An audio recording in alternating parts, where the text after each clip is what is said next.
സ്വർഗത്തിൻ്റെ ഒരു മിനിയേച്ചർ നമുക്ക് പ്രാപിക്കാൻ കഴിയുന്നതാണ് പ്രാർത്ഥന.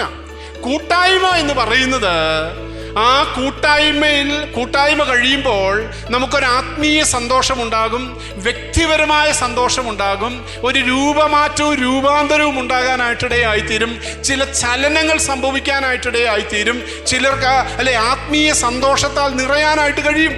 ഓണം ബമ്പർ അടിച്ച ആളുടെ മുഖം പോലെ ഇരിക്കുക. ആരുടെ മുഖം? സ്തെഫാനോസിന്റെ മുഖം. ആളുകൾ കല്ലെടുത്ത് എറിയാനായിട്ട് റെഡിയായി നിൽക്കുക, അല്ലേ? ആളുകൾ കല്ലും പിടിച്ച് നിൽക്കുമ്പോഴും സ്തെഫാനോസിന് ചിരിച്ച മുഖത്തോടു കൂടി നിൽക്കാനായിട്ട് സാധിക്കുന്നത് എന്തുകൊണ്ടാണെന്നറിയാമോ?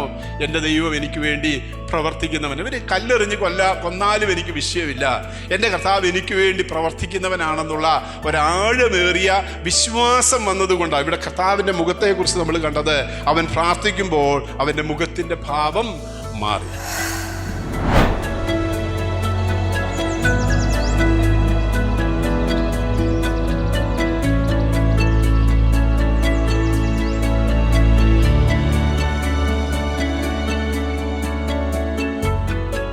ഈ ദിവസങ്ങളെല്ലാം നമ്മൾ ഞായറാഴ്ചകളിൽ ഒരുമിച്ച് കൂടുമ്പോൾ പ്രാർത്ഥനയെക്കുറിച്ചാണ് ചിന്തിക്കാനായിട്ടിടയായിത്തീരുന്നത്. പ്രാർത്ഥനയ്ക്ക് ഏറ്റവും വലിയ എക്സാമ്പിൾ നമ്മുടെ കർത്താവായ യേശു ക്രിസ്തുവാണ് എന്ന് സുവിശേഷ ഭാഗങ്ങൾ വായിക്കുമ്പോൾ നമുക്ക് കാണാനായിട്ട് സാധിക്കും. കർത്താവ് ഈ ലോകത്തിൽ ആയിരുന്നപ്പോൾ വളരെയധികം പ്രാർത്ഥിക്കുന്നതായ വ്യക്തിയായിരുന്നു. ഈ ലോകത്തിൽ ഒരു മനുഷ്യന് പ്രാർത്ഥന ആവശ്യമില്ലാതിരുന്നു എങ്കിൽ അത് കർത്താവായ യേശു ക്രിസ്തുവിനാണ് എന്ന് നമുക്കറിയാം. കാരണം കർത്താവ് ഈ ലോകത്തിലായിരുന്നപ്പോൾ ദൈവമായിരുന്നു, 100% അല്ലേ, 100% ദൈവമായിരുന്നു. അതുകൊണ്ട് തന്നെ പ്രാർത്ഥിക്കേണ്ടുന്ന ആവശ്യം കർത്താവിന് ഉണ്ടായിരുന്നില്ല. എന്നാൽ ഏറ്റവും കൂടുതൽ ഈ ലോകത്തിലായിരുന്നപ്പോൾ പ്രാർത്ഥിച്ചത് കർത്താവാണ് എന്ന് സുവിശേഷ ഭാഗം വായിക്കുമ്പോൾ നമുക്ക് കാണാനായിട്ട് സാധിക്കും. അതിലൊരു പ്രാർത്ഥനയാണ് നമ്മൾ ഇന്ന് പകൽക്കാലം ധ്യാനിക്കാനായിട്ട് തിരഞ്ഞെടുത്തിരിക്കുന്നത്. ലൂക്കോസ് സുവിശേഷം 9-ാം അധ്യായം അതിൻ്റെ 28 മുതൽ 36 വരെയുള്ള വേദഭാഗം നമുക്ക് വായിക്കാം. ആർക്കെങ്കിലും ഒരാൾക്ക് മുഴുവനായിട്ട് അതൊന്ന് വായിക്കാം മൈക്കിലൂടെ. ലൂക്കോസ് സുവിശേഷം 9-ാം അധ്യായം 28 മുതൽ 36 വരെയുള്ള വേദഭാഗം. ഈ വാക്കുകളെ പറഞ്ഞിട്ട് ഏകദേശം 8 നാൾ കഴിഞ്ഞപ്പോൾ അവൻ പത്രോസിനെയും യോഹന്നാനെയും യാക്കോബിനെയും കൂട്ടിക്കൊണ്ട് പ്രാർത്ഥിപ്പാൻ മലയിൽ കയറിപ്പോയി. അവൻ പ്രാർത്ഥിക്കുമ്പോൾ മുഖത്തിൻ്റെ ഭാവം മാറി ഉടുപ്പ് മിന്നുന്ന വെള്ളയായും തീർന്നു. 2 പുരുഷന്മാർ അവനോട് സംഭാഷിച്ചു, മോശയും ഏലിയാവും തന്നെ.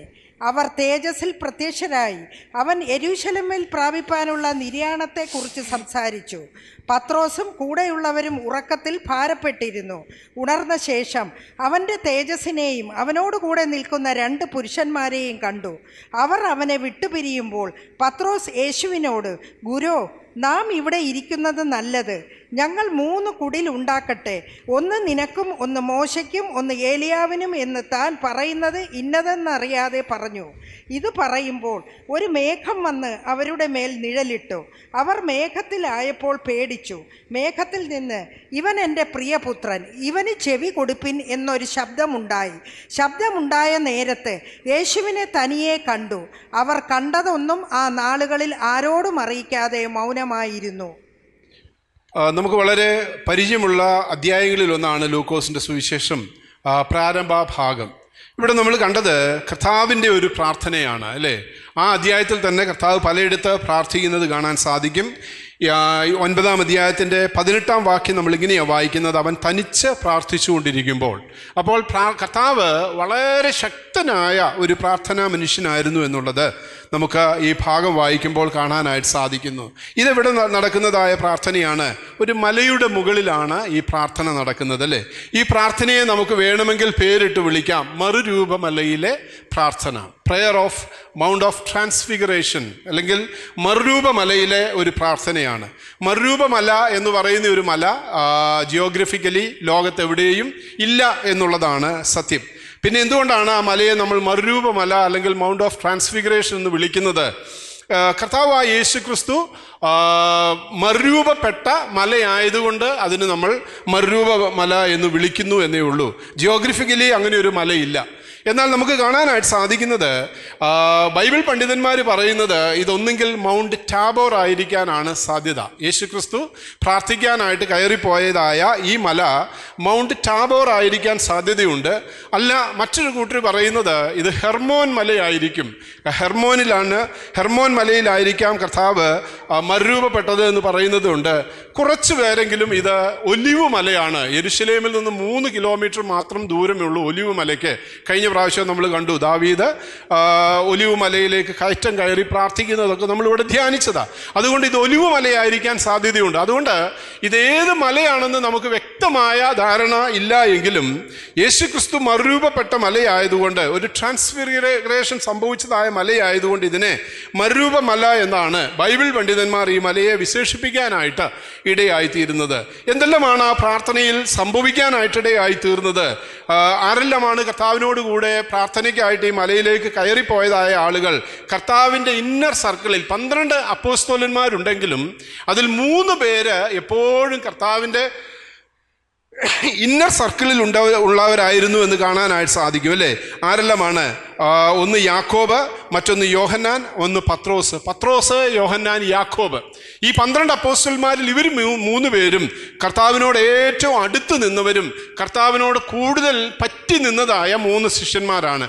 അവരെ കൂട്ടിക്കൊണ്ടാണ് കർത്താവ് എന്ത് ചെയ്തത്? ഈ വാക്കുകൾ പറഞ്ഞിട്ട് ഏകദേശം 8 നാൾ കഴിഞ്ഞപ്പോൾ അവൻ പത്രോസിനെയും യോഹന്നാനെയും യാക്കോബിനെയും കൂട്ടിക്കൊണ്ട് പ്രാർത്ഥിപ്പാൻ മലയിൽ കയറിപ്പോയി. മലയിൽ പോയിരുന്ന് പ്രാർത്ഥിക്കുന്നത് യേശുക്രിസ്തുവിൻ്റെയും അക്കാലത്തുള്ള പ്രാർത്ഥനാക്കാരുടെ എല്ലാം ഒരു സ്വഭാവമായിരുന്നു എന്ന് കാണാനായിട്ട് സാധിക്കും. പിൽക്കാലത്ത് അനേകരത് പകർത്തിയിട്ടുണ്ട്. കൊറിയയിലൊക്കെ ഒത്തിരി സഭകൾക്കൊക്കെ ഈ പർവ്വതങ്ങൾ അല്ലെങ്കിൽ മലമ്പ്രദേശങ്ങൾ വാങ്ങി അവർ സഭകൾ പണിയുകയും പ്രാർത്ഥനാലയങ്ങൾ നടത്തുകയൊക്കെ ചെയ്യുന്നത് കാണാനായിട്ട് സാധിക്കും. ഇവിടെ തിരുവനന്തപുരത്തും അങ്ങനെ ഒരു സ്ഥലമുണ്ടല്ലേ, ഒരു പ്രയർ മൗണ്ടൻ എന്ന് പറഞ്ഞ് മരുതൂർ ചിറ്റാഴയിൽ ഒരു അച്ഛൻ ഒരിക്കൽ ഏക്കർ കണക്കിന് സ്ഥലം വാങ്ങി അവിടെ ഒരു പ്രയർ മൗണ്ടൻ ഒക്കെ സ്ഥാപിച്ചു. പിന്നീട് അച്ഛൻ്റെ ആഗ്രഹം പോലെയൊന്നും നടന്നില്ല. എനിക്ക് അച്ഛനുമായിട്ട് വളരെ ക്ലോസ് ആയൊരു പരിചയമുണ്ട്. അച്ഛൻ്റെ ആഗ്രഹം പോലെയൊന്നും നടന്നില്ല. സഭയിൽ നിന്നും അദ്ദേഹം പുറത്തായി. പിന്നീട് അതങ്ങനെ അങ്ങ് ജീർണിച്ച് ആ സ്ഥലം ഇന്നും അതുപോലെയൊക്കെ കിടപ്പുണ്ട്. അത് വിറ്റോന്നറിയില്ല. അപ്പോൾ ഇങ്ങനെയൊരു സ്വഭാവം ലോക ചരിത്രത്തിൽ പലയിടത്തും കാണാം. ഇത് യഹൂദന്മാർ സാധാരണയായി പ്രാർത്ഥിക്കാനായിട്ട് തിരഞ്ഞെടുക്കുന്ന ഒരു രീതിയായിരുന്നു. കർത്താവായ യേശുക്രിസ്തുവും അല്പസമയം വേറിട്ടിരുന്ന് പ്രാർത്ഥിക്കാനായിട്ട് ആഗ്രഹിച്ചതായ മനുഷ്യനാണ്. എനിക്ക് നിങ്ങൾക്ക് ഒരു വലിയ എക്സാമ്പിളാണ്. സമയം ലഭിക്കുമ്പോഴൊക്കെ വേറിട്ടിരുന്ന് പ്രാർത്ഥിക്കുന്നതായ ഒരു സ്വഭാവം ദൈവമക്കൾക്ക് ഏറ്റവും നല്ലതാണ്. പറ്റുമെങ്കിൽ തനിച്ചിരുന്ന് പ്രാർത്ഥിക്കാം. അല്ല, പ്രാർത്ഥനയോട് ഐക്യതയുള്ളതായ കുറച്ചു പേരെ കൂട്ടിക്കൊണ്ടുപോയി ഒരുമിച്ചിരുന്ന് പ്രാർത്ഥിക്കുന്നതുമൊക്കെ അനുഗ്രഹത്തിന് കാരണമായി തീരും. സഭയുടെ അനുഗ്രഹത്തിന്, കുടുംബങ്ങളുടെ അനുഗ്രഹത്തിന്, ചില വ്യക്തികളുടെ വിടുതലിന് വേണ്ടിയൊക്കെ അങ്ങനെ ഇരുന്ന് പ്രാർത്ഥിക്കുന്നത് നല്ലതാണ്. ഇവിടെ കർത്താവ് ഒരു 3 ശിഷ്യന്മാരെ വിളിച്ചുകൊണ്ടാണ് പ്രാർത്ഥിക്കാനായിട്ട് പോകുന്നത്. പത്രോസ്, യാക്കോബ്, യോഹന്നാൻ. അവൻ പ്രാർത്ഥിക്കുമ്പോൾ എന്ത് സംഭവിച്ചു? 5 കാര്യങ്ങൾ ഇവിടെ നമുക്ക് ഈ പാരഗ്രാഫിൽ കാണാനായിട്ട് സാധിക്കും. അവരുടെ പ്രാർത്ഥനയിൽ സംഭവിച്ചതായ 5 കാര്യങ്ങൾ എന്തെല്ലാമാണ്? 1, 29 വാക്യം വായിച്ചു. അവൻ പ്രാർത്ഥിക്കുമ്പോൾ മുഖത്തിന്റെ ഭാവം മാറി. അവൻ പ്രാർത്ഥിക്കുമ്പോൾ മുഖത്തിന്റെ ഭാവം മാറി, അല്ലേ? അതാരാ നോക്കിയത്? പത്രോസും യാക്കോബും യോഹന്നാനും ശ്രദ്ധിച്ചുകൊണ്ടിരിക്കുകയാണ്. യേശു ക്രിസ്തുവിൻ്റെ പ്രാർത്ഥനയിൽ അവർ നോക്കിയപ്പോൾ അവൻ്റെ മുഖത്തിൻ്റെ ഭാവം മാറി എന്നാണ് നമുക്ക് കാണാനായിട്ട് സാധിക്കുന്നത്. The appearance of his face was altered. അവൻ്റെ മുഖത്തിൻ്റെ ഭാവം മാറാനായിട്ട് ഇടയായി തീർന്നു. അവൻ്റെ മുഖഭാവം മാറി എന്നാണ് നമ്മൾ വായിച്ചത്, അല്ലേ? പ്രാർത്ഥിച്ചപ്പോൾ ശിഷ്യന്മാർ നോക്കുമ്പോൾ അവർക്ക് പരസ്പരം മാറ്റം ഒന്നും സംഭവിച്ചില്ല എങ്കിലും അവരോട് കൂടി ഇരുന്ന് പ്രാർത്ഥിക്കുന്നത് ആ യേശു ക്രിസ്തുവിൻ്റെ മുഖഭാവം മാറാനായിട്ട് ഇടയായിത്തീർന്നു. എങ്ങനെയാണ് പ്രിയപ്പെട്ടവരെ മുഖഭാവം മാറുന്നത്? അകത്ത് മാറ്റം വരുമ്പോഴാണ് പുറത്തേക്ക് അത് പ്രതിഫലിക്കാനായിട്ടിടയായിത്തീരുന്നത് എന്ന് കാണാനായിട്ട് സാധിക്കും. നമ്മളൊക്കെ പ്രാർത്ഥിക്കുന്നവരാ, പക്ഷേ നമുക്ക് വലിയ മാറ്റങ്ങളൊന്നും സംഭവിക്കുന്നില്ല. പ്രാർത്ഥനയിലൂടെ എന്താ സംഭവിക്കേണ്ടതെന്ന് അറിയാമോ? മാറ്റം വരാനായിട്ടിടയായിത്തീരണം, അല്ലേ? മാറ്റം വരണം, അല്ലെങ്കിൽ രൂപാന്തരം സംഭവിക്കാനായിട്ട് ഇടയായിത്തീരണം. അവിടെ നമ്മൾ വായിച്ചത് അവൻ പ്രാർത്ഥിക്കുമ്പോൾ മുഖത്തിൻ്റെ ഭാവം മാറി. ഇതാര് സാക്ഷിക്കുന്നതാണ്? യേശുക്രിസ്തുവിനോട് കൂടിയിരുന്ന് പ്രാർത്ഥിക്കുന്ന പത്രോസും യാക്കോബും യോഹന്നാനും സാക്ഷിക്കാനായിട്ടിടയായിത്തീരുന്നതാണ്. അവന് ചില മാറ്റങ്ങൾ സംഭവിച്ചു, അല്ലേ? അവൻ്റെ മുഖഭാവം മാറാനായിട്ടിടയായിത്തീർന്നു. തീർന്നു. മുഖം മാറണമെങ്കിൽ അകത്ത് മാറ്റം വരാനായിട്ട് ഇടയാകണം. എനിക്ക് നിങ്ങൾക്കും ഈ നാളുകളിൽ ഏറ്റവും ആവശ്യമായിരിക്കുന്നത് അകത്ത് ഒരു വലിയ രൂപാന്തരം സംഭവിക്കാനായിട്ടിടയായി തീർന്നാൽ മാത്രമേ ദൈവത്തിൻ്റെ പരിശുദ്ധാത്മാവിൻ്റെ പ്രവർത്തനം നമ്മുടെ വ്യക്തി ജീവിതത്തിലും കുടുംബജീവിതത്തിലും സഭാജീവിതത്തിലുമെല്ലാം പ്രാപിക്കാനായിട്ട് ഇടയായിത്തീരുകയുള്ളൂ. ഹന്ന പ്രാർത്ഥിച്ചു അല്ലേ? ഹന്നയുടെ പ്രാർത്ഥന നമ്മളിവിടെ വായിക്കുന്നുണ്ട്. 1 യോഹന്നാൻ 1-ാം അധ്യായത്തിൻ്റെ 17-18 വാക്യങ്ങളിൽ വായിക്കുന്നുണ്ട്. എടുക്കണ്ട, നമുക്കറിയാവുന്നതാണ്. അവിടെ എന്താ കാണാനായിട്ട് സാധിക്കുന്നത്? ഹന്ന പ്രാർത്ഥിച്ചപ്പോൾ ഏലി തെറ്റിദ്ധരിച്ചു. പുരോഹിതനായിരിക്കുന്ന ഏലി പറഞ്ഞു അവൾ വീഞ്ഞു കുടിച്ചിട്ടായിരിക്കാം ഇങ്ങനെ പിറുപിറുക്കാനായിട്ടിടയായിത്തീരുന്നത് എന്ന് പറഞ്ഞു. എന്നാൽ ഹന്ന എന്താ പറയുന്നത്? ഞാൻ വീഞ്ഞോ മദ്യമോ കുടിച്ചിട്ടില്ല. ഞാൻ എന്താ ചെയ്യുന്നത്? ഞാൻ എൻ്റെ ഹൃദയം ദൈവസന്നിധിയിൽ പകരുകയത്രേ ചെയ്യുന്നത്. ഞാൻ എൻ്റെ ഹൃദയം ദൈവസന്നിധിയിൽ പകരുന്നത് കൊണ്ടാണ് നിനക്ക് ഞാൻ പിറുപിറുക്കുമ്പോൾ വീഞ്ഞു കുടിച്ച് മത്തയായിട്ട് ഞാൻ എന്തൊക്കെയോ പുലമ്പുന്നതാണ് എന്ന് തോന്നാനായിട്ടിടയായിത്തീരുന്നത്. അല്ല, എൻ്റെ ഭാരങ്ങളും എൻ്റെ പ്രയാസങ്ങളും എൻ്റെ ആകുലതകളും എന്നെ മറ്റുള്ളവർ പരിഹസിക്കുന്നതും എനിക്ക് കുഞ്ഞുങ്ങളില്ലാത്തതും ഞാൻ മച്ചിയാണ് എന്നുള്ള കാര്യം പറഞ്ഞ് മറ്റുള്ളവരെന്നെ കളിയാക്കുന്നതും എൻ്റെ സഹോദരിയായിരിക്കുന്ന പെനീനെയൊക്കെ എന്നെ ശല്യം ചെയ്യുന്നതുമൊക്കെ ഞാൻ ദൈവത്തിൻ്റെ സന്നിധിയിൽ പകരുകയാണ് ചെയ്യുന്നത്. അവിടെ നമുക്ക് എന്താ കാണാൻ സാധിക്കുന്നത്? അവളുടെ മുഖത്തിൻ്റെ വാട്ടം മാറി അല്ലേ? നമ്മൾ 18-ാം വാക്യം വേണമെങ്കിൽ വായിക്കാം. 1 ശമൂവേൽ 1-ാം അധ്യായത്തിൻ്റെ 18-ാം വാക്യം. അവളുടെ മുഖത്തിൻ്റെ ഭാവം എല്ലാം മാറി. അവൾ പിന്നെ എന്ത് ചെയ്തു? സന്തോഷത്തോടെ തൻ്റെ സ്വഭവനത്തിലേക്ക് പോയി എന്നാണ് നമുക്ക് വായിക്കാൻ സാധിക്കുന്നത്. എന്തുകൊണ്ടാണ് മാറ്റം വരാനായിട്ടിടയായി തീർന്നത്? അവൾ എന്താണോ പ്രാർത്ഥിച്ചത്, അവൾ എന്താണോ വിശ്വസിക്കാനായിട്ടിടയായി തീർന്നത്, അത് അവളുടെ എൻ്റെ കർത്താവ് എനിക്ക് വേണ്ടി ചെയ്തു തരുമെന്നുള്ള ആഴമായ വിശ്വാസത്തിലേക്ക് അവൾക്ക് കടന്നു വരാനായിട്ട് സാധിച്ചു. എടുത്തോ. അടിയന് തൃക്കണ്ണിൽ കൃപ ലഭിക്കുമാറാകട്ടെ, അടിയന് തൃക്കണ്ണിൽ കൃപ ലഭിക്കുമാറാകട്ടെ എന്ന് പറഞ്ഞ് സ്ത്രീ തന്റെ വഴിക്ക് പോയി. അവൾ തന്റെ വഴിക്ക് പോയി ഭക്ഷണം കഴിച്ചു. അവളുടെ മുഖം പിന്നെ വാടിയതും ഇല്ല. അവളുടെ മുഖഭാവം എല്ലാം മാറി അല്ലേ? ഇവിടെ യേശുക്രിസ്തുവിന്റെ മുഖം മാറി എന്ന് പറഞ്ഞതുപോലെ ഹന്നയ്ക്ക് സന്തോഷമായി. ദുഃഖത്തോടും നിരാശയോടും കരഞ്ഞ മുഖത്തോടും കൂടിയാണ് ദൈവസന്നിധിയിലേക്ക് വന്നതെങ്കിലും ഇപ്പോൾ അവൾക്ക് സന്തോഷത്തോടുകൂടെ പോകാനായിട്ട് കഴിഞ്ഞു. കാരണം എന്താണ്? ദൈവം പ്രാർത്ഥന കേൾക്കുന്നവനാകുന്നു എന്ന് അവൾക്ക് വിശ്വസിക്കാനായിട്ട് കഴിഞ്ഞു. ഇന്ന് പകൽക്കാലം പ്രിയപ്പെട്ടവരെ, എൻ്റെ ദൈവം എനിക്ക് വേണ്ടി അത്ഭുതം ചെയ്യുന്നവനാകുന്നു എന്ന് നമുക്ക് എത്ര പേർക്ക് വിശ്വസിക്കാനായിട്ടിടയായിത്തീരും? യോശുവയുടെ പുസ്തകം 2-ാം അധ്യായത്തിൻ്റെ 9 മുതൽ 11 വരെയുള്ള വാക്യം വായിച്ച് അവിടെ നമുക്ക് വേറൊരാളെ കാണാനായിട്ട് സാധിക്കും. നല്ല ചരിത്രമൊന്നും പറയാനില്ലാത്തതായ ഒരാളാണ്. ആരാണ്? യോശുവയുടെ പുസ്തകം 2-ാം അധ്യായം 9 മുതൽ 11 വരെയുള്ള വാക്യം. അവിടെ യഹോവ ഈ ദേശം നിങ്ങൾക്ക് തന്നിരിക്കുന്നു. രാഹാബ് എന്ന് പറയുന്ന ആ സ്ത്രീയാണ് പറയുന്നത് അല്ലെ? ദേശം ഉറ്റുനോക്കാനായിട്ട് ചാരന്മാര്, ഇസ്രായേലിന്റെ ചാരന്മാര് വന്നു. അവര് രാഹാബിന്റെ വീട്ടിലേക്ക് കടന്നു ചെന്നു. നല്ല പശ്ചാത്തലമൊന്നും പറയാനില്ല. അവളൊരു വേശ്യ സ്ത്രീയാണ് എന്നാണ് നമുക്ക് വചനത്തിൽ കാണാനായിട്ട് സാധിക്കുന്നത്. പക്ഷേ അവള് ഇസ്രായേലിന്റെ ചാരന്മാരായി കടന്നു വന്നവരോട് പറയുകയാണ്, യഹോവ ഈ ദേശം നിങ്ങൾക്ക് തന്നിരിക്കുന്നു. നിങ്ങളെയുള്ള ഭീതി ഞങ്ങളുടെ മേൽ വീണിരിക്കുന്നു. ഇസ്രായേൽ മക്കൾ ആ ദേശം കൈവശമാക്കിയിട്ടില്ല, യെരിഹോ പട്ടണം കൈവശമാക്കിയിട്ടില്ല. പക്ഷേ അവർക്ക് മനസ്സിലായി ദൈവം ഇവർക്ക് വേണ്ടി അത്ഭുതം പ്രവർത്തിക്കുന്നവനായ ദൈവമാണ് എന്ന് അവർക്ക് നേരത്തെ തന്നെ അറിയാം. വായിച്ചു. ഈ ദേശത്തിലെ നിവാസികൾ എല്ലാവരും നിങ്ങളുടെ നിമിത്തം ഉരുകി പോകുന്നു. ഈ ദേശത്തിലെ നിവാസികൾ എല്ലാവരും നിങ്ങളുടെ നിമിത്തം ഉരുകി പോകുന്നു എന്ന് ഞാൻ അറിയുന്നു. നിങ്ങൾ മിസ്രൈമിൽ നിന്ന് പുറപ്പെട്ടു വരുമ്പോൾ, നിങ്ങൾ മിസ്രൈമിൽ നിന്ന് അടിമകളായി കഴിയുമ്പോൾ, അവിടെ നിന്ന് പുറപ്പെട്ടു വരുമ്പോൾ മുതൽ യഹോവ നിങ്ങൾക്ക് വേണ്ടി ചെങ്കടലിലെ വെള്ളം വറ്റിച്ചതും, നിങ്ങളുടെ യാത്രയിൽ ചെങ്കടലിലെ വെള്ളം ദൈവം നിങ്ങൾക്ക് വേണ്ടി വറ്റിച്ചത്, യോർദാൻ അക്കരെ വെച്ച് നിങ്ങൾ നിർമൂലമാക്കിയ സീഹോൻ, ഓഗ് എന്ന 2 അമോന്യ രാജാക്കന്മാരായ സീഹോനോടും ഓഗിനോടും നിങ്ങൾ യുദ്ധം ചെയ്ത് യഹോവ നിങ്ങൾക്ക് വേണ്ടി അവരെ പരാജയപ്പെടുത്തിയത് ഞങ്ങൾ കേട്ടു. കേട്ടപ്പോൾ തന്നെ അത് ഞങ്ങൾ വിശ്വസിച്ചു അല്ലേ? കേട്ടപ്പോൾ തന്നെ അത് ഞങ്ങൾ വിശ്വസിച്ചു. അല്ലെങ്കിൽ കേട്ടപ്പോൾ തന്നെ ഞങ്ങൾക്ക് എന്ത് സംഭവിക്കാനായിട്ടിടയായി തീർന്നു? ഞങ്ങളുടെ ഹൃദയം ഉരുകി. കാരണം ഈ ദൈവം, ഇസ്രായേലിന്റെ ദൈവം അത്ഭുതങ്ങളുടെ ദൈവമാണ് എന്ന് ഞങ്ങൾ കേട്ടിട്ടുണ്ട്. അവൻ ഏത് ശത്രുവിനെയും നിലംപരിശയാക്കുമെന്ന ദൈവമാണ്. അവൻ അത്ഭുതങ്ങളെ ചെയ്യുന്ന ദൈവമാണെന്ന് ഞങ്ങൾക്ക് അറിയാം. അതുകൊണ്ട് കേട്ടപ്പോൾ തന്നെ ഞങ്ങളുടെ ഹൃദയം ഉരുകി. നിങ്ങളുടെ നിമിത്തം എല്ലാവർക്കും ധൈര്യം കെട്ടുപോയി. എല്ലാവരുടെയും ധൈര്യം കെട്ടു. കാരണം ഇസ്രായേലിന് വേണ്ടി ദൈവം ഈ ദേശത്തെ ഒരുക്കിയിരിക്കുന്നു എന്ന് ഞങ്ങൾ വിശ്വസിച്ചു. എങ്ങനെയാണ് രാഹാബിന് ഇത് വിശ്വസിക്കാനായിട്ട് സാധിച്ചത്? അവൾ കേട്ടു, അവിടെ പരാമർശിക്കുന്നുണ്ട്, നിങ്ങളെക്കുറിച്ച് കേട്ടു, അല്ലേ? കേട്ട കാര്യങ്ങൾ അവളുടെ ജീവിതത്തിൽ വിശ്വാസമായി തീരാനായിട്ടിടയായി തീർന്നു. പ്രിയപ്പെട്ടവരെ, നമുക്കെന്താ മുഖത്തിന് പ്രാർത്ഥിച്ചിട്ട് മുഖഭാവം മാറാത്തതെന്നറിയാമോ? നമുക്ക് എന്തുകൊണ്ടാണ് ഹൃദയത്തിന് രൂപാന്തരം സംഭവിക്കാത്തത്? നമ്മൾ കേൾക്കുന്നതിന് കുറവുണ്ടായിട്ടാണോ? അല്ല, അന്നുള്ള ജനം കേട്ടതിനേക്കാൾ കൂടുതൽ ദൈവത്തിൻ്റെ വചനവും ദൈവത്തിൻ്റെ വീര്യപ്രവർത്തികളും ദൈവത്തിൻ്റെ അത്ഭുതങ്ങളും ഏറ്റവും കൂടുതൽ കേൾക്കുന്നത് നമ്മളാണ്. പക്ഷേ കേൾക്കുന്നത് നമ്മുടെ വിശ്വാസമായി നമ്മുടെ ജീവിതത്തിൽ പരിണമിക്കാത്തത് കൊണ്ടാണ് നമുക്ക് എന്ത് സംഭവിക്കാത്തത്? നമുക്ക് രൂപാന്തരം അല്ലെങ്കിൽ രൂപമാറ്റം സംഭവിക്കാനായിട്ട് ഇടയായി തീർന്നത്. യേശുക്രിസ്തുവിനെ ഒന്ന് ശ്രദ്ധിച്ചേ. യേശുക്രിസ്തു വലിയ പ്രാർത്ഥനക്കാരനായിരുന്നു, അല്ലേ? പ്രാർത്ഥനാ മനുഷ്യനായിരുന്നു. അവൻ പ്രാർത്ഥിക്കുമ്പോൾ അവൻ്റെ മുഖത്തിൻ്റെ ഭാവം മാറി. മുഖഭാവം മാറ്റുന്നതാണ് പ്രാർത്ഥന.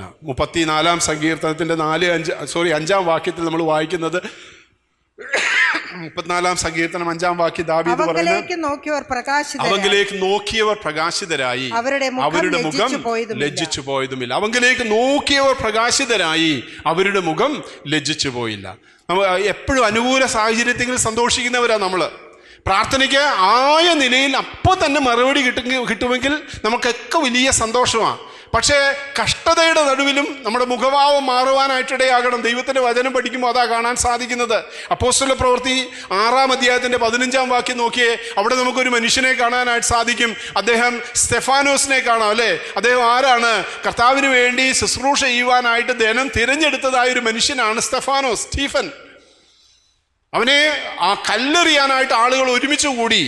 ജനം അവനെ കല്ലെറിയുന്ന സമയത്തും കഷ്ടതയിലും പ്രയാസത്തിലും താൻ മാർട്ടിയറായി, താൻ കൊള്ളപ്പെട്ടവനായിട്ട് കൊല്ലപ്പെടുവാനായിട്ട് പോകുമ്പോഴും അവന്റെ മുഖം എങ്ങനെ ഇരുന്നു എന്നാണ് നമ്മൾ വായിക്കുന്നത്. അപ്പോസ്തല പ്രവൃത്തി 6:15. ന്യായാധിപ സംഘത്തിൽ ഇരുന്നവർ എല്ലാവരും അവനെ ഉറ്റുനോക്കി. ന്യായാധിപ സംഘത്തിൽ ഇരുന്ന എല്ലാവരും അവനെ ഉറ്റുനോക്കി. അവന്റെ മുഖം ഒരു ദൈവദൂതന്റെ മുഖം പോലെ, അവന്റെ മുഖം ഒരു ദൈവദൂതന്റെ മുഖം പോലെ, ഓണം പമ്പർ അടിച്ച ആളുടെ മുഖം പോലെ ഇരിക്കുക. ആരുടെ മുഖം? സ്തെഫാനോസിന്റെ മുഖം.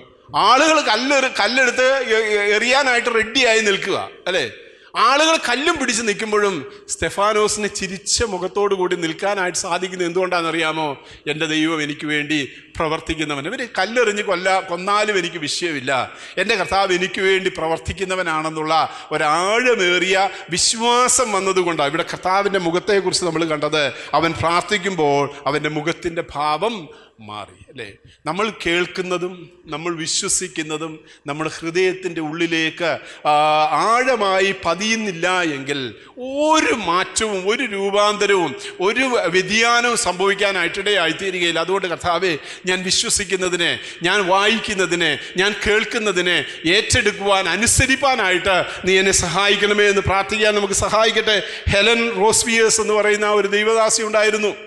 1925 മുതൽ 2016 വരെ കോങ്കോയിൽ കർത്താവിൻ്റെ വേല ചെയ്തതായ ഒരു ഡോക്ടറാണ് ഹെലൻ റോസ്വിയേഴ്സ്. നിങ്ങൾ വീട്ടിൽ ചെന്നിട്ട് ഗൂഗിൾ എടുത്തിട്ട് ഹെലൻ റോസ്വിയേഴ്സ് എന്ന് അടിച്ചു നോക്കണം. ഹെലൻ റോസ്വിയേഴ്സിനെ കുറിച്ച് നിങ്ങൾക്ക് കാണാനായിട്ട് സാധിക്കും. വളരെ ശക്തമായി കർത്താവ് ഉപയോഗിച്ചതായ ഒരു മിഷണറി വനിതയാണ് ഹെലൻ റോസ്വിയേഴ്സ്. 1925 കാലഘട്ടത്തിൽ ജനിച്ച് 2016 വരെയും കർത്താവിൻ്റെ മഹത്വമേറിയ ശുശ്രൂഷ ചെയ്തു. അവർ ഇംഗ്ലണ്ടിലാണ് ജനിച്ചത്. അവർ MBBS കഴിഞ്ഞ് ഗൈനക്കോളജിയിൽ ഡിഗ്രി എടുത്ത് ഒരു ഗൈനക്കോളജിസ്റ്റായിട്ട് ഇംഗ്ലണ്ടിൽ ഒരു വലിയ ഹോസ്പിറ്റൽ അവർ ജോലി ചെയ്യുമായിരുന്നു. എന്നാൽ ഒരു ഉണർവ് യോഗത്തിൽ വെച്ച് ദൈവാത്മാവ് ഹെലൻ റോസ്വിയേഴ്സിനെ കർത്താവിൻ്റെ വേലയ്ക്കായിട്ട് വിളിച്ചു. ഹെലൻ റോസ്വിയേഴ്സിനോട് പറഞ്ഞു, ഞാൻ നിന്നെ കർത്താവിൻ്റെ വേലയ്ക്കായിട്ട് വിളിക്കുന്നു. ഹെലൻ റോസ്വിയേഴ്സ് തൻ്റെ ജീവിതം കർത്താവിൻ്റെ വേലയ്ക്കായിട്ട് സമർപ്പിക്കണമോ വേണ്ടയോ എന്നുള്ള ഒരു പ്രയാസത്തിലായി. ഇംഗ്ലണ്ടിൽ നല്ലൊരു ഹോസ്പിറ്റലിൽ ജോലി ചെയ്തു, നല്ല ശമ്പളം വാങ്ങിക്കുന്നു, നല്ല ആധുനിക സൗകര്യങ്ങളൊക്കെ ഉള്ളതായ രീതിയാണ്. അവിടെ നിന്ന് കർത്താവിൻ്റെ വേലയ്ക്ക് പോകാൻ, ജോലി രാജിവെക്കാനായിട്ട് ദൈവാത്മാവ് തന്നോട് സംസാരിച്ചു. അവർ പല പ്രാവശ്യം അത് മടിച്ചു. എന്നാൽ നിരന്തരം ദൈവത്തിൻ്റെ ആത്മാവ് ഹെലൻ റോസ്വിയേഴ്സിനോട് സംസാരിച്ചു. അവരുടെ ഓട്ടോബയോഗ്രഫി ഉണ്ട്, ഗിവ് മീ ദ മൗണ്ടൻ എന്നാണ് അതിൻ്റെ പേര്. ആ പുസ്തകത്തിൽ അവരൊരു ചാപ്റ്റർ ഓഫ് ഫെയ്ത്ത്, വിശ്വാസത്തിൻ്റെ അധ്യായം എന്ന് പറഞ്ഞൊരു അധ്യായം നമുക്കവിടെ വായിക്കാനായിട്ട് സാധിക്കും ഹെലൻ റോസ്വിയസിനെ കുറിച്ച്. ആ അധ്യായത്തിൽ അവർ പറഞ്ഞിരിക്കുന്ന അനുഭവം, ഒരു ദിവസം അവർ തീരുമാനമെടുത്തു, ജോലി രാജിവെച്ചു, കർത്താവിൻ്റെ വേലയ്ക്കായിട്ട് പോകാൻ തീരുമാനിച്ചു. എവിടെ പോകണമെന്ന് ദൈവാത്മാവിനോട് ചോദിച്ചപ്പോൾ ആഫ്രിക്കൻ രാജ്യമായ കോങ്കോയിലേക്ക്, ഇന്നും പട്ടിണി പാവങ്ങളുടെ രാജ്യമാണ് കോങ്കോ, അവിടേക്ക് പോകാനാണ് ഹെലൻ റോസ്വിയസിനോട് കർത്താവ് പറഞ്ഞത്. അവർ തൻ്റെ ജോലിയൊക്കെ രാജിവെച്ച് സഭയിൽ, പള്ളിയിൽ പറഞ്ഞു. പള്ളിക്കാർ അതിനുള്ള ക്രമീകരണമൊക്കെ ചെയ്തു കൊടുത്തു. അങ്ങോട്ട് കോങ്കോയിലേക്ക് പോയി. അവിടെ ചെന്നു.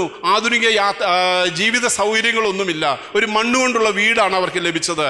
ആ മണ്ണുകൊണ്ടുള്ള വീട്ടിൽ താമസിച്ചുകൊണ്ട് അവരൊരു ചെറിയ ക്ലിനിക്ക് തുടങ്ങി. ആ ക്ലിനിക്കിൽ വരുന്ന രോഗികളോട് സുവിശേഷം പറയാനായിട്ട് ആരംഭിച്ചു. അവരുടെ മിഷൻ വളർന്നു. അവരുടെ ക്ലിനിക്ക് ഒരു വലിയ ഹോസ്പിറ്റലായി രൂപപ്പെട്ടു, ഒരു മിഷൻ ഹോസ്പിറ്റലായി രൂപപ്പെട്ടു. ധാരാളം രോഗികൾ വരും. പ്രസവത്തിനായി വരുന്ന സ്ത്രീകൾ അവിടെ പ്രസവിച്ചതിന് ശേഷം കുഞ്ഞുങ്ങളെ അവിടെ തന്നെ ഉപേക്ഷിച്ച് കടന്നു പോകാനായിട്ട് തുടങ്ങി. ഇവിടെ അമ്മത്തൊട്ടിൽ ലഭിക്കുന്നത് പോലെ അവർക്ക് 100-ലധികം കുട്ടികളെ അവരുടെ ഹോസ്പിറ്റലിൽ ലഭിച്ചു. ആ കുഞ്ഞുങ്ങൾക്ക് വേണ്ടി ഹോസ്പിറ്റലിനോട് ചേർന്ന് അവർ ഓർഫനേജ് പണിതു. ഒരു ദിവസം അവരുടെ ഹോസ്പിറ്റലിൽ പ്രിമച്വറായിട്ട് ഒരു ലേഡി പ്രസവിച്ചു. ഞാൻ ഒരുപക്ഷെ നിങ്ങളോട് അവരുടെ ചരിത്രം പറഞ്ഞിട്ടുണ്ടാകാം. പ്രിമച്വറായ ഒരു ലേഡി അവിടെ പ്രിമച്വറായ ഒരു കുഞ്ഞിനെ ഒരു ലേഡി പ്രസവിച്ചു. ആ കുഞ്ഞിനെ സംരക്ഷിക്കാനായിട്ട് ഇന്നത്തെ ആധുനിക സൗകര്യങ്ങളൊന്നും അവർക്കില്ല. അവർ ഇംഗ്ലണ്ടിൽ നിന്ന് വന്നപ്പോൾ കൊണ്ടുവന്നതായ ഹോട്ട് വാട്ടർ ബാഗ്, അവരുടെ ഗിവ് മീ ദ മൗണ്ടൻ എന്ന് പറയുന്ന പുസ്തകത്തിൽ എഴുതിയിരിക്കുന്നതായ അനുഭവമാണ് ഞാൻ നിങ്ങളോട് പറയുന്നത്. ഇംഗ്ലണ്ടിൽ നിന്ന് വന്നപ്പോൾ കൊണ്ടുവന്ന ഒരു ഹോട്ട് വാട്ടർ ബാഗിൽ ചൂടുവെള്ളം ഒഴിച്ച് അതുകൊണ്ട് പൊതിഞ്ഞ് ആ കുഞ്ഞിനെ സംരക്ഷിക്കാനായിട്ട് നേഴ്സിനോട് പറഞ്ഞു, ആ ഹോട്ട് വാട്ടർ ബാഗ് എടുത്തുകൊണ്ട് വരിക, ഇന്ന ഷെൽഫിൽ ഇരിപ്പുണ്ടെന്ന് പറഞ്ഞു. നേഴ്സ് ഓടിപ്പോയി ആ ഹോട്ട് വാട്ടർ ബാഗ് എടുത്ത് അതിനകത്ത് ചൂടുവെള്ളം ഒഴിച്ചപ്പോൾ അത് ലീക്കാണ്. കാരണം വർഷങ്ങളായി അവർ ഇംഗ്ലണ്ടിൽ നിന്ന് ഇത് കൊണ്ടുവന്നിട്ട് അത് ലീക്കാണ്, അത് ഉപയോഗിക്കാനായിട്ട് സാധിക്കുകയില്ല. നേഴ്സ് ഓടി വന്ന് ഡോക്ടറോട് പറഞ്ഞു, ഡോക്ടറെ അത് ലീക്കാണ്, അത് ഉപയോഗിക്കാനായിട്ട് സാധിക്കുകയില്ല. അവർക്ക് വലിയ നിരാശയായി. ഈ കോങ്കോയിൽ ആ പ്രദേശത്തൊന്നും ഇത് വാങ്ങാനായിട്ട് ലഭിക്കുകയില്ല. ഇത് ലഭിക്കണമെങ്കിൽ ജർമ്മനിയിൽ നിന്നോ ഇംഗ്ലണ്ടിൽ നിന്നോ വരണം. അത് വരണമെങ്കിൽ ഏകദേശം 2-3 മാസം എടുക്കും. അവരോടി ആ കുഞ്ഞുങ്ങളുടെ അടുക്കൽ, ഓർഫനേജിലെ കുഞ്ഞുങ്ങളെ വിളിച്ചിട്ട് കുഞ്ഞുങ്ങളോട് പറഞ്ഞു, നമ്മുടെ ഹോസ്പിറ്റലിൽ ഒരു പ്രിമച്വറായൊരു കുട്ടി ജനിച്ചിട്ടുണ്ട്. ആ കുഞ്ഞിനെ ജീവനോടെ നമുക്ക് സംരക്ഷിക്കണമെങ്കിൽ ഒരു ഹോട്ട് വാട്ടർ ബാഗ് വേണം. നമുക്ക് കർത്താവ് അത് തരണം, നാളെ ലഭിക്കണം, നമുക്ക് പ്രാർത്ഥിക്കാമെന്ന് പറഞ്ഞു. നിങ്ങൾക്ക് ആർക്കെങ്കിലും ഒരാൾക്ക് പ്രാർത്ഥിക്കാം. ഒരു കൊച്ചു പെൺകുട്ടി ഓടി വന്ന് പ്രാർത്ഥന ആരംഭിച്ചു. അവരുടെ അനുഭവസാക്ഷി പുസ്തകം, അവരുടെ ഓട്ടോബയോഗ്രഫിയിൽ പറഞ്ഞിരിക്കുന്നതാണ്. കർത്താവേ, ഞങ്ങളുടെ ഹോസ്പിറ്റലിൽ ജനിച്ച ആ പ്രിമച്വറായി ജനിച്ച കുഞ്ഞിനായി സ്തോത്രം. ഞങ്ങളുടെ ഡോക്ടർ ആൻറ്റിക്ക് കർത്താവേ, നീ നാളെ ഒരു ഹോട്ട് വാട്ടർ ബാഗ് കൊടുക്കണമേ.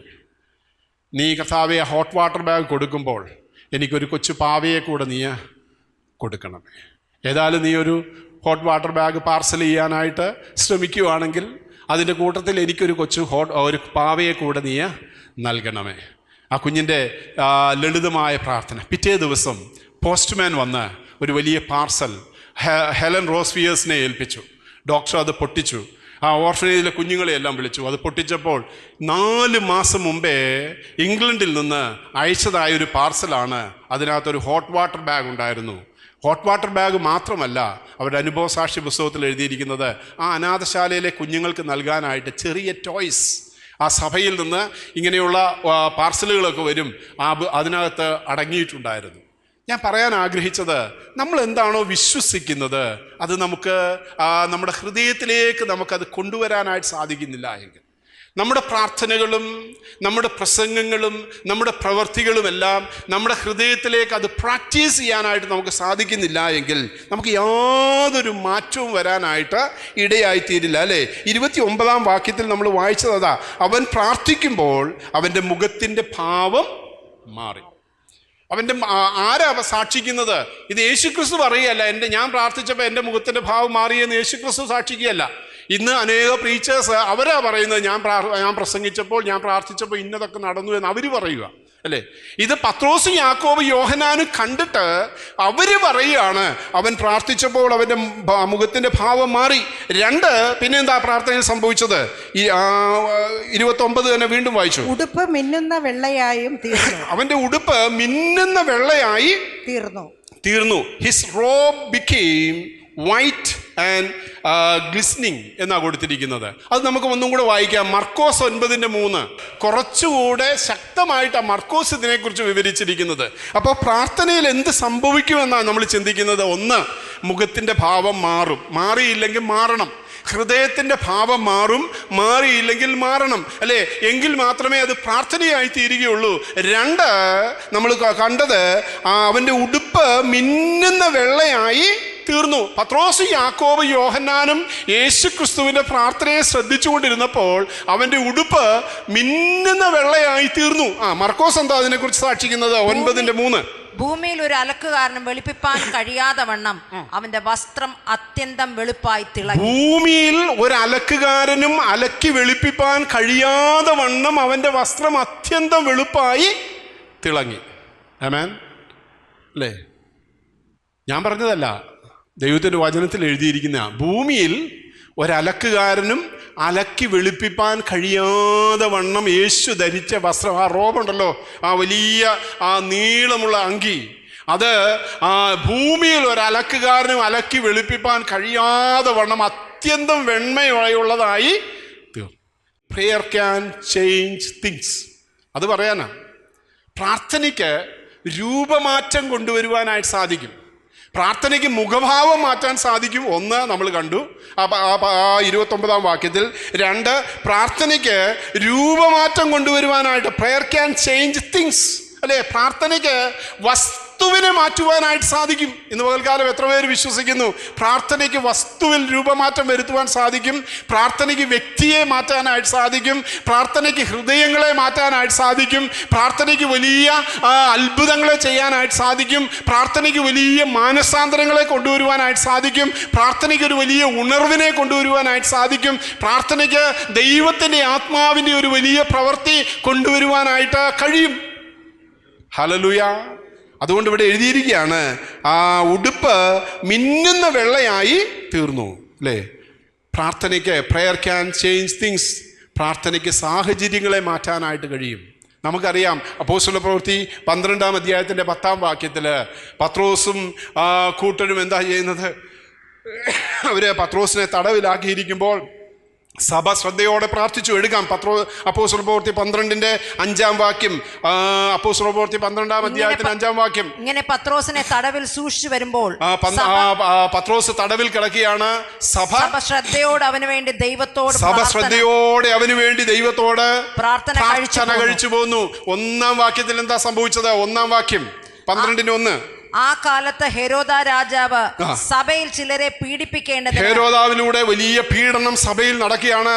ഹെരോദാവ് സഭയിൽ ചിലരെ പീഡിപ്പിക്കേണ്ടതിന് കൈനീട്ടി യോഹന്നാന്റെ സഹോദരനായ യാക്കോബിനെ അവൻ വാൾ കൊണ്ട് കൊന്നു. യോഹന്നാന്റെ സഹോദരനായ യാക്കോബിനെ വാൾ കൊണ്ട് കൊന്നു. നേരത്തെ നമ്മൾ കണ്ട ആളുകളായത് യാക്കോബും യോഹന്നാനും, അല്ലേ? യാക്കോബിനെ വാൾ കൊണ്ട് കൊന്നു.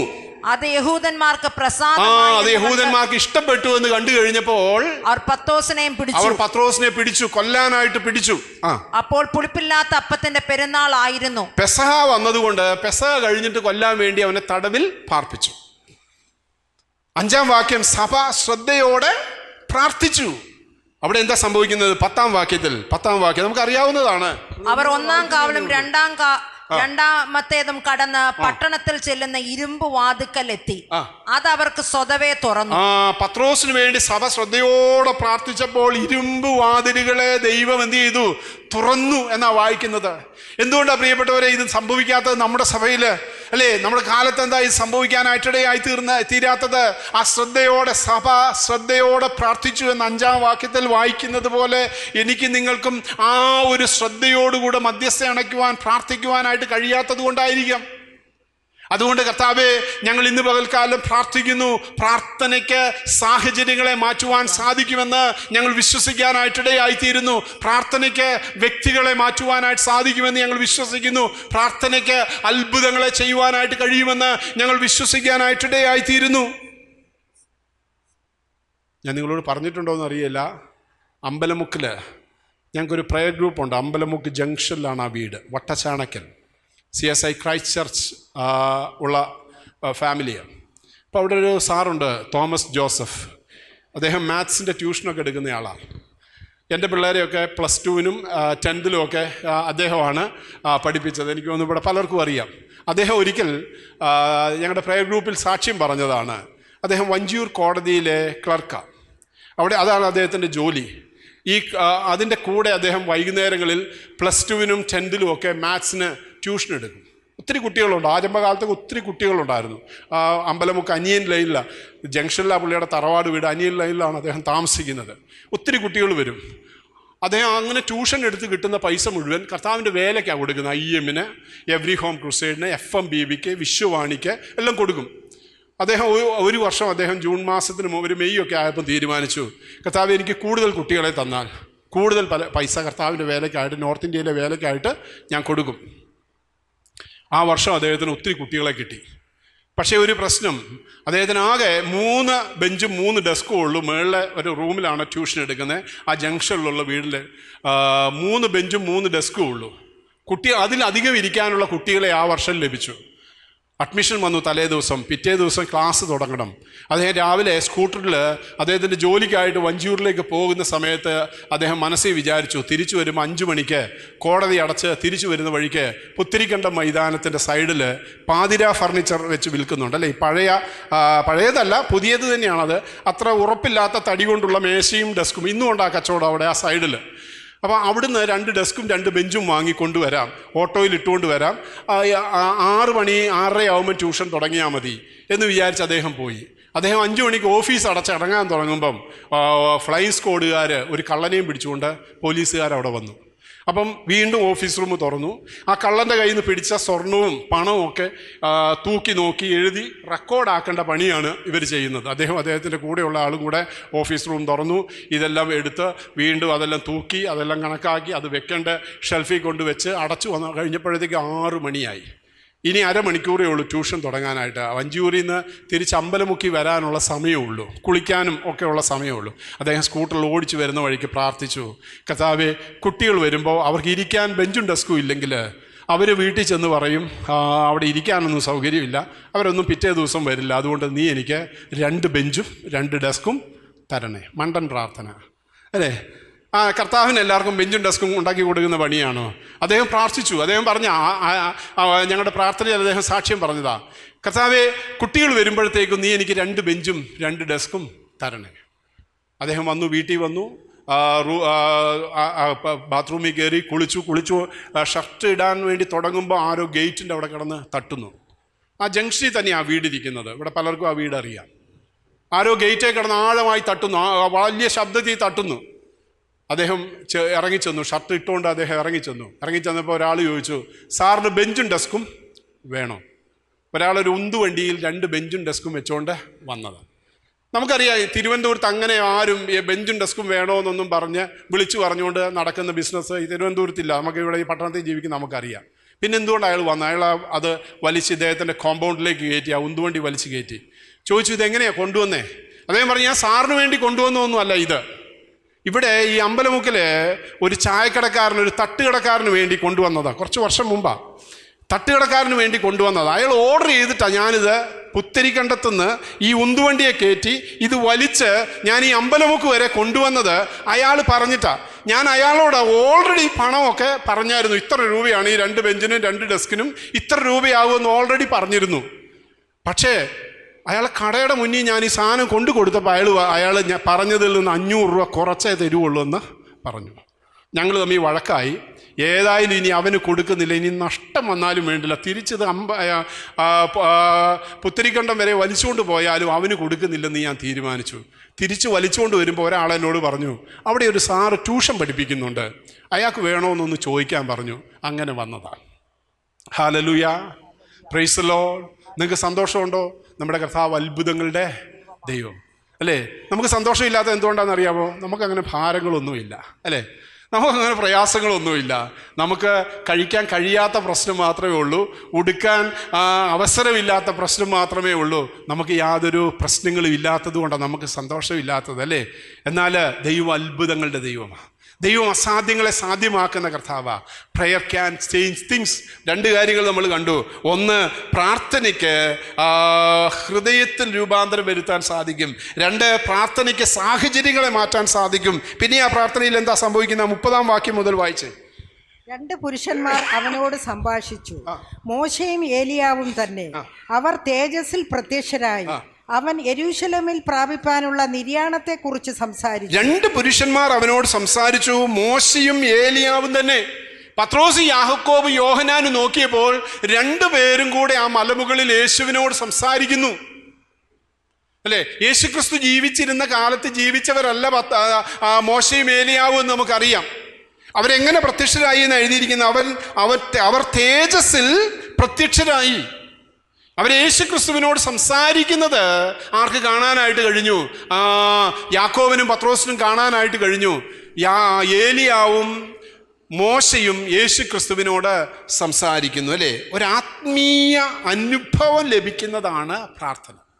ഞാനതിനെ പറയാൻ ആഗ്രഹിക്കുന്നത്, ഒരാത്മീയ ലോകം അനുഭവിക്കാൻ കഴിയുന്നതാണ് പ്രാർത്ഥന. സ്വർഗത്തിൻ്റെ ഒരു മിനിയേച്ചർ നമുക്ക് പ്രാപിക്കാൻ കഴിയുന്നതാണ് പ്രാർത്ഥന. കൂട്ടായ്മ എന്ന് പറയുന്നത്, ആ കൂട്ടായ്മ കഴിയുമ്പോൾ നമുക്കൊരാത്മീയ സന്തോഷമുണ്ടാകും, വ്യക്തിപരമായ സന്തോഷമുണ്ടാകും, ഒരു രൂപമാറ്റവും രൂപാന്തരവും ഉണ്ടാകാനായിട്ടിടയായിത്തീരും, ചില ചലനങ്ങൾ സംഭവിക്കാനായിട്ടിടയായിത്തീരും, ചിലർക്ക് ആത്മീയ സന്തോഷത്താൽ നിറയാനായിട്ട് കഴിയും. ഇവിടെ പത്രോസും യാക്കോബും യോഹന്നാനും യേശു ക്രിസ്തുവും പ്രാർത്ഥിച്ചപ്പോൾ മറ്റ് 2 ആളും കൂടെ അവിടെ തേജസ്സിൽ പ്രത്യക്ഷരായി. അത് ഏലിയാവും മോശയും. എന്തിനാ വന്നത്? അത് താഴെ വിശദീകരിക്കുന്നുണ്ട്. അപ്പോൾ പ്രാർത്ഥന എന്ന് പറയുന്നത് ഒരു ആത്മീയ അനുഭവം നമുക്ക് നൽകി തരുന്ന, സ്വർഗത്തിൻ്റെ ഒരു മിനിയേച്ചർ നമുക്ക് നൽകി തരുന്നതാണ് പ്രാർത്ഥന. സ്വർഗത്തിൽ ചെന്നാൽ നമ്മൾ മാത്രമല്ല, പഴയ നിയമ വിശുദ്ധന്മാരും അവിടെ കാണുമെന്നാണ് ഞാൻ വിശ്വസിക്കുന്നത്.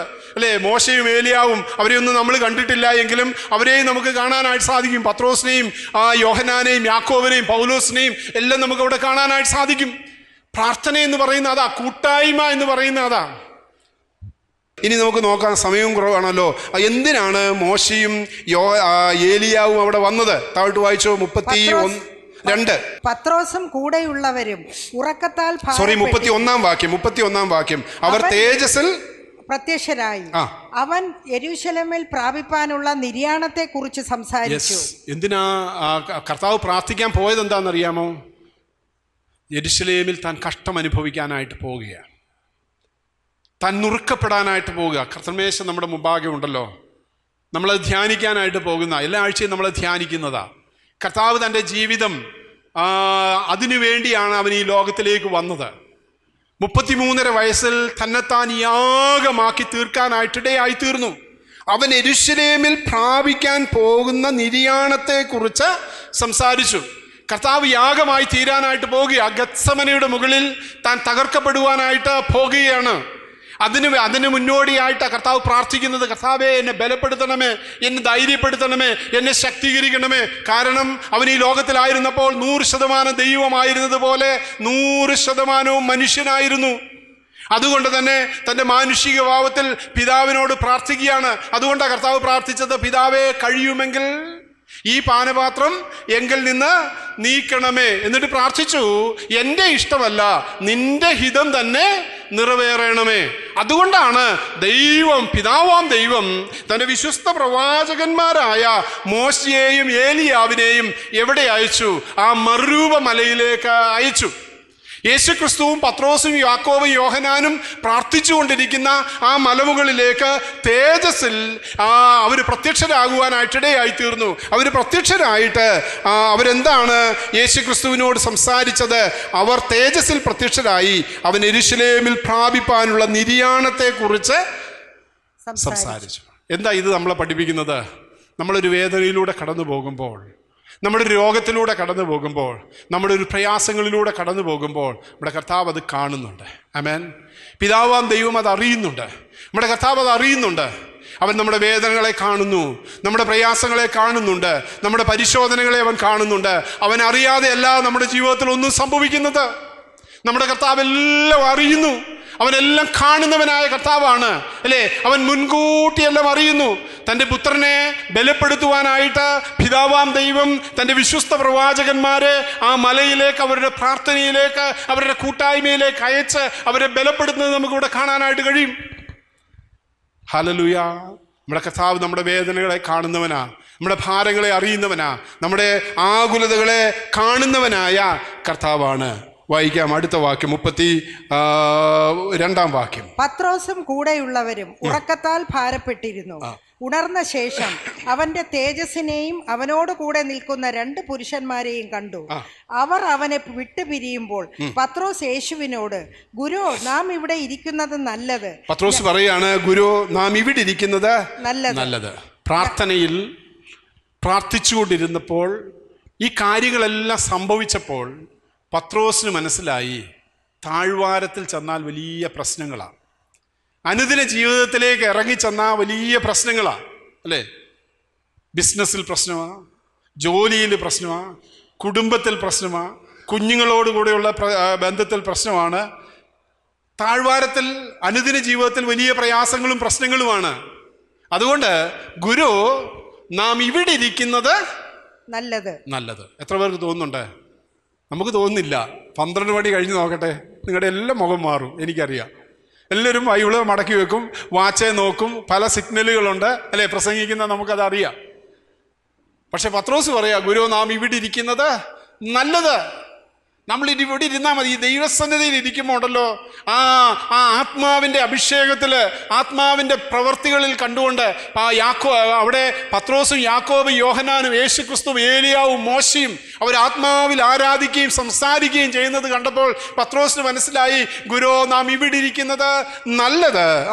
ഞങ്ങൾ 3 കുടിലുണ്ടാക്കട്ടെ, ഒന്ന് നിനക്കും ഒന്ന് മോശയ്ക്കും ഒന്ന് ഏലിയാവിനും എന്ന് താൻ പറയുന്നത് ഇന്നതെന്നറിയാതെ പറഞ്ഞു.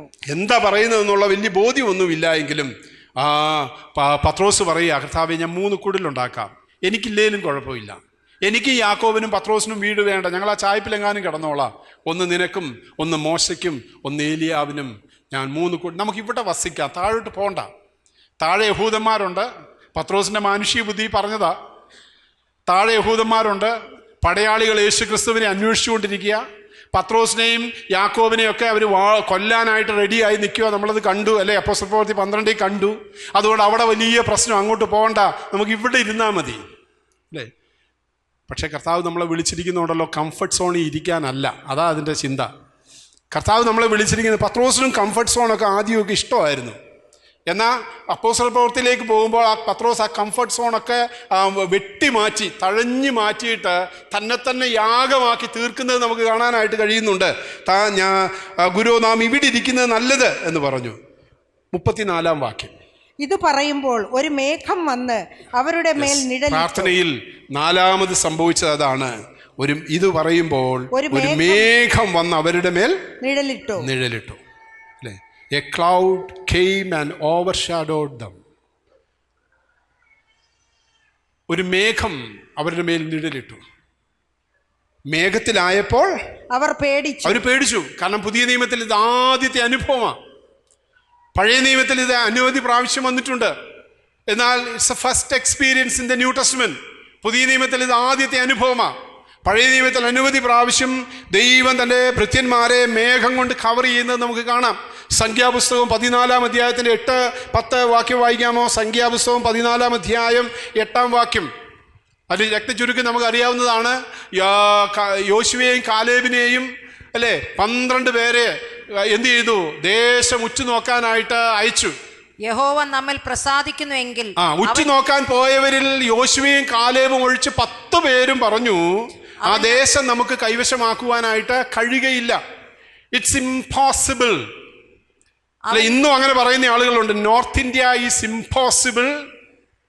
ടുഡേ ഓൺവേർഡ്സ്, അടുത്ത മാസം മുതൽ ഇനി നോർത്ത് ഇന്ത്യയിൽ വേലയൊന്നും ഇത്ര നാളായി പറയാൻ തുടങ്ങിയിട്ട്. ഞങ്ങളോടും പലരും പറയാറുണ്ട്, ബ്രദറെ, ഫണ്ട് വേണോ? ഇനി അവിടെ വല്ലതൊക്കെ നടക്കുന്നുണ്ടോ? യെസ്, ഗോഡ് ക്യാൻ ഡു, അല്ലേ? ദൈവത്തിന് അത്ഭുതങ്ങളെ ചെയ്യാൻ സാധിക്കും. ഇവിടെ നമുക്ക് കാണാൻ സാധിക്കുന്നത് 8-ാം വാക്യം, യോശുവയും കാലേബും പറഞ്ഞു, ഇത് നമുക്കിനി കഴിയുകയില്ല എന്ന് പറഞ്ഞ സ്ഥാനത്ത് യോശുവയും കാലേബും പറഞ്ഞു, യഹോവ നമ്മിൽ പ്രസാദിക്കുന്നു എങ്കിൽ അവൻ നമ്മെ പാലും തേനും ഒഴുക്കുന്ന ആ ദേശത്തേക്ക് ഒഴുക്കുന്ന ആ ദേശത്തേക്ക് കൊണ്ടുചെന്ന് നമുക്കത് തരും. യെസ്, നമുക്കത് വിശ്വസിക്കാൻ കഴിയണം. വിശ്വസിച്ചുകൊണ്ട് പ്രാർത്ഥിക്കാൻ സാധിക്കണം. ഞങ്ങളുടെ സഭയിലും സംഭവിക്കാനായിട്ടിടയായിത്തീരും. എൻ്റെ കുടുംബത്തിലും അത് സംഭവിക്കാൻ സാധിക്കും. എൻ്റെ ജീവിതത്തിലും അത് സംഭവിക്കും. യെസ്, ഉണർവ് അയക്കുവാൻ ദൈവത്തിന് സാധിക്കും. പരിശുദ്ധാത്മാവിനെ അയക്കുവാൻ ദൈവത്തിന് സാധിക്കും. രോഗസൗഖ്യം അയക്കുവാൻ ദൈവത്തിന് സാധിക്കും. യഹോവ നമ്മിൽ പ്രസാദിക്കുന്നു എങ്കിൽ, if the Lord delight in us, ദൈവത്തിന് നമ്മിൽ പ്രസാദിക്കുന്നു എങ്കിൽ, അല്ലേ, ദൈവം പ്രസാദിക്കണമെങ്കിൽ ദൈവത്തിന് പ്രസാദകരമായ കാര്യം നമ്മൾ ചെയ്യണം. ദൈവത്തിന് പ്രസാദകരമായി നമ്മൾ ചെയ്യണം, എന്നാലേ ദൈവത്തിന് പ്രസാദിക്കാൻ സാധിക്കുകയുള്ളൂ. അതാണ് യോശുവയും കാലേബും പറഞ്ഞത്, യഹോവ നമ്മിൽ പ്രസാദിക്കുന്നു എങ്കിൽ അവൻ നമ്മെ പാലും തേനും ഒഴുകുന്ന ആ ദേശം നമുക്ക് തരും. 10-ാം വാക്യം, എന്നാലേ അവരെ കല്ലെറിയണമെന്ന് സഭയെല്ലാം അത് പറഞ്ഞു കഴിഞ്ഞപ്പോൾ 12 പേര് പോയതിൽ 10 പേരും അത് കഴിയുകയില്ല എന്ന് പറഞ്ഞ സ്ഥാനത്ത് യോശുവയും കാലേബും മാത്രമാണ് പറഞ്ഞത്, ദൈവം നമ്മിൽ പ്രസാദിക്കുന്നു എങ്കിൽ അത് തരും, അത് സംഭവിക്കുമെന്ന് പറഞ്ഞപ്പോൾ അവരെ കല്ലെറിയണമെന്ന് ജനമെല്ലാം പറഞ്ഞു. അപ്പോൾ യഹോവയുടെ തേജസ് സമാഗമന കൂടാരത്തിൽ എല്ലാ ഇസ്രായേൽ മക്കളും കാണുക പ്രത്യക്ഷമായി. യഹോവയുടെ തേജസ് കൊണ്ട്, അല്ലേ, യോശുവയും കാലേബിനെയും ദൈവ തേജസ്, the Shekinah of the Lord, ദൈവത്തിൻ്റെ തേജസ് അവരെ മൂടുവാനായിട്ട്, അവരെ മറയ്ക്കുവാനായിട്ട് ഇടയായി തീർന്നു. അവരെ കല്ലെറിയുവാനായിട്ട് ജനക്കൂട്ടത്തിന് സാധിച്ചില്ല.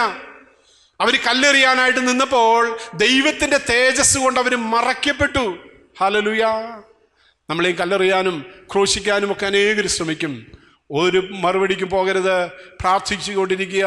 ദൈവത്തിൻ്റെ ഷെഖേന നിങ്ങൾക്ക് വേണ്ടി ഇറങ്ങി വരുവാനായിട്ട് ഇടയായിത്തീരും. ഹല്ലേലൂയ.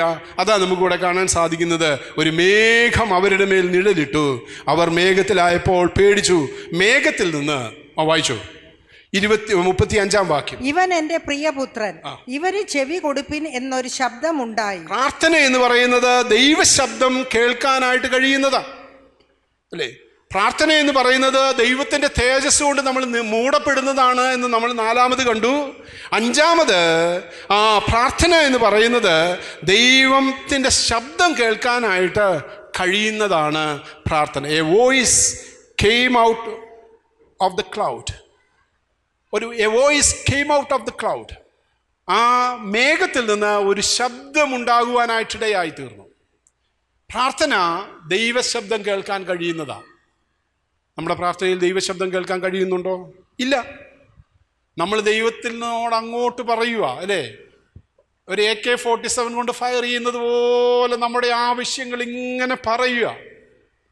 നമ്മൾ കർത്താവേ, എൻ്റെ കുഞ്ഞുങ്ങളുടെ വിഷയം, ആ വിഷയം, പരീക്ഷയുടെ വിഷയം, എക്സാമിൻ്റെ വിഷയം, രോഗങ്ങൾ, സഭയിലെ രോഗികൾ, ഇങ്ങനെ അങ്ങോട്ട് ഫയർ ചെയ്യുക. ഇങ്ങോട്ടൊന്നും കേൾക്കുന്നില്ല, നമ്മൾ ശ്രദ്ധിക്കുന്നില്ല, അല്ലേ? എന്നാൽ ഇവിടെ മറുരൂപമലയിലെ യേശുക്രിസ്തുവിൻ്റെ പ്രാർത്ഥനയിൽ 5-മത് സംഭവിച്ചത് മേഘത്തിൽ നിന്ന് ഒരു ശബ്ദമുണ്ടായി. ഒരു ദൈവ ശബ്ദം അവർക്ക് കേൾക്കാൻ സാധിച്ചു.